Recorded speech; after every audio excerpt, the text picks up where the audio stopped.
Tingkah laku bermasalah disruptif didefinisikan sebagai tingkah laku yang tidak normal dan terkeluar dari nilai dan norma sosial masyarakat, tidak kira dalam kehidupan bermasyarakat atau termasuk sekolah. Berdasarkan dari kajian dan pemerhatian oleh pakar psikologi, didapati tingkah laku bermasalah ini timbul kerana kurangnya keupayaan individu dalam proses mengadaptasi apabila menghadapi perubahan situasi dalam alam persekitar. Dalam konteks pendidikan, tingkah laku bermasalah merujuk kepada sebarang tingkah laku yang boleh merosakkan kelancaran dan keberkesanan proses pengajaran dan pembelajaran, khususnya di dalam bilik darjah. Tingkah laku disruptif.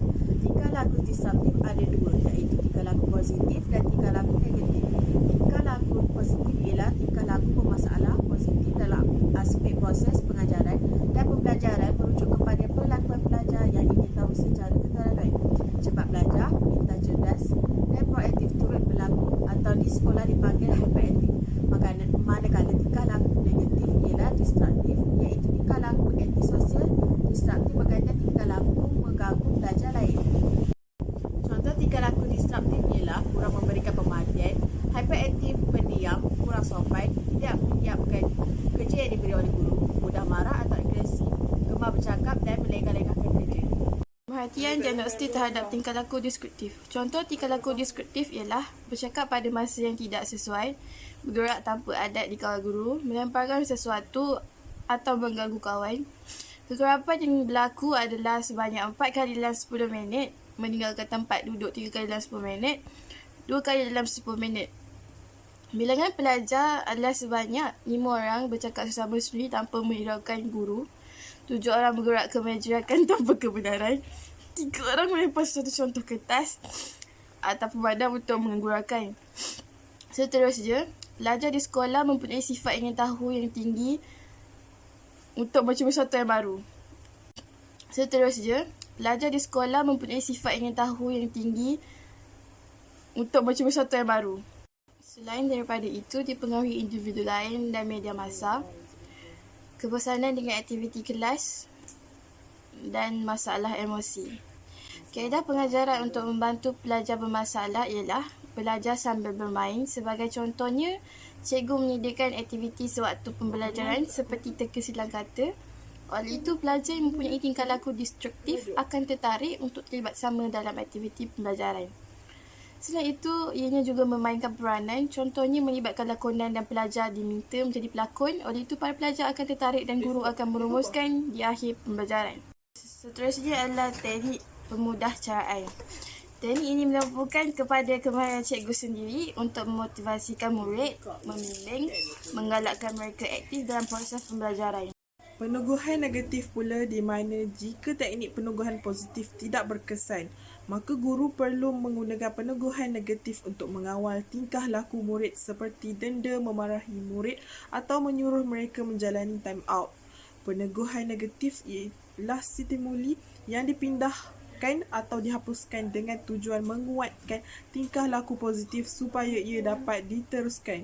Contohnya, menghalau seorang murid yang membuat bising dari kelas akan dapat menambahkan peluang murid-murid lain supaya dapat meneruskan aktiviti pembelajaran mereka tanpa gangguan. Terdapat dua teknik yang sesuai digunakan untuk pelaksanaan modifikasi tingkah laku murid, iaitu peneguhan positif dan peneguhan negatif. Peneguhan positif iaitu satu proses di mana guru akan mencuba mengawal tingkah laku murid dengan motivasi, hadiah, ganjaran dan sentuhan serta kata-kata perangsang yang dapat mengubah tingkah laku murid-muridnya. Terdapat dua jenis ganjaran, iaitu ganjaran primer dan ganjaran terlazim. Ganjaran primer iaitu susu, makanan dan gula-gula, manakala ganjaran terlazim ialah bintang, markah tertinggi, penerimaan sosial, sentuhan dan perkataan serta ekspresi guru. Guru perlu melaksanakan teknik mengajar yang baharu, efektif dan dapat merangsang minat mereka.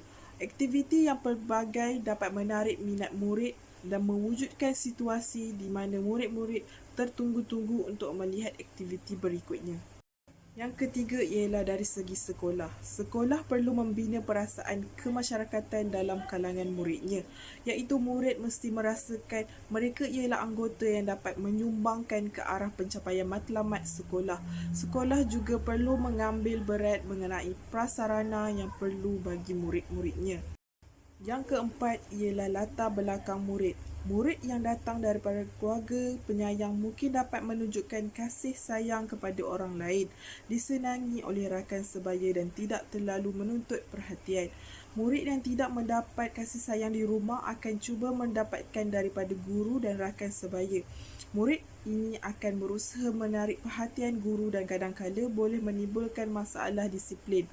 Masalah disiplin ini juga berpunca daripada ibu bapa yang enggan bekerjasama dengan pihak sekolah untuk menasihati anak mereka.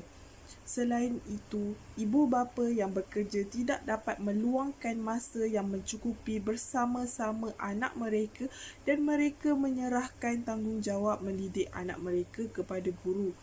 Konflik dalam keluarga juga menjadi punca anak bermasalah perceraian atau kehadiran adik baru dalam keluarga boleh mengganggu emosi kanak-kanak sekiranya tidak diurus dengan baik. Perasaan risau, marah, kecewa yang terpendam akan dibawa ke sekolah. Misalnya perasaan marah kepada ibu bapa disalurkan kepada guru wanita di sekolah. Di samping itu, kawasan tempat tinggal mereka memberi kesan ke atas tingkah laku murid sekiranya jiran mereka mengganggu kesejahteraan mental mereka. Kesimpulan, tingkah laku bermasalah ini merupakan perkara yang perlu diberi perhatian yang serius kerana bermula dengan permasalahan kecil. Sebegini, jika ia berterusan akan menjadikannya satu kebiasaan. Kemudian ini akan dibawa hingga ke peringkat dewasa dan masalah ini tidak dapat diubah lagi. Dalam usaha menangani masalah ini, semua pihak harus melibatkan diri sama ada ibu bapa, guru dan masyarakat. Usaha bersama akan membuahkan hasil yang tidak akan mengecewakan semua pihak serta dapat melahirkan murid yang berkaliber serta wawasan selaras dengan wawasan negara ke arah masyarakat yang berpengetahuan.